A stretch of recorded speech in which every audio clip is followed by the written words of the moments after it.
Setiap manusia punya rasa cinta yang mesti dijaga kesuciannya. Namun ada kalanya insan tak berdaya saat dusta mampir bertahta.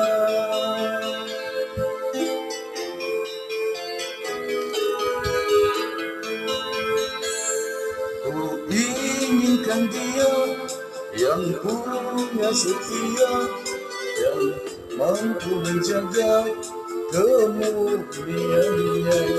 Saat ku tak ada, ku jauh darinya, amanah pun jadi penjaganya.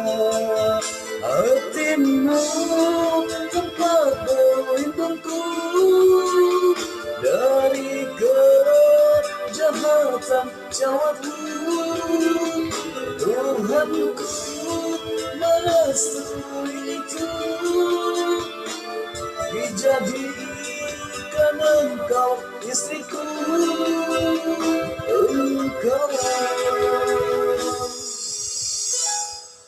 bidadari surgaku.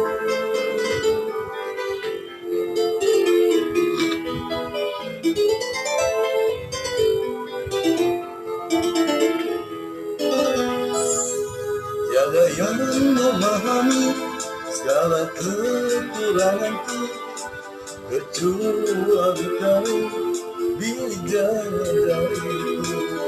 Maafkanlah aku dengan kebodohanku yang tak bisa membimbing dirimu. Hatimu tempat berlindungku dari kejahatan syahwatku. Tuhanku merestui itu, dijadikan engkau istriku. Hatimu tempat berlindungku dari kejahatan syahwatku. Tuhanku merestui itu, dijadikan engkau istriku. Engkau bidadari surgaku. Rabbana hab lana min azwajina wa zurriyatina qurrata a'yun waj'alna lil muttaqina imama.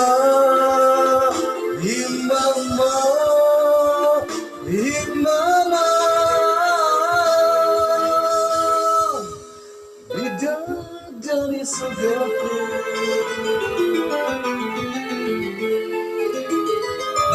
Oke, jangan lupa tekan tombol like and subscribe.